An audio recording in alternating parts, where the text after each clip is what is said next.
po sa kanila kung nasan po tayo ngayon. Okay, good evening everyone. Nandito tayo ngayon sa first aid room. Ito na yung last ride namin. Last ride namin yung Anchors Away. Kaya lang dahil kinakabahan si Dennis na baka masuka siya. Oo. Ha? Hindi, buha lang kami ng wala. Okay, nagdadahilan siya. Hindi, guys. Para po prove, ito po, Bye, Jessie. first aid. Nasaan siya sa mga souvenir, ganyan. Yung alin? So, Hindi tingnan natin doon, baka may ibang gamot. sige. Ano ba yung Nodis? Hindi Parang ko alam bonamit eh. ba yun? Sana, parang ganun. Tingnan natin. Yun lang ang hindi natin kilala dyan eh. Okay, hindi ko rin alam.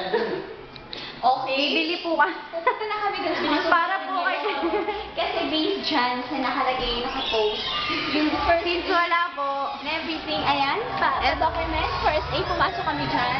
pumasa kami. Ayan o, ayan o. Souvenirs na mas malapit doon? Siguro, ayan.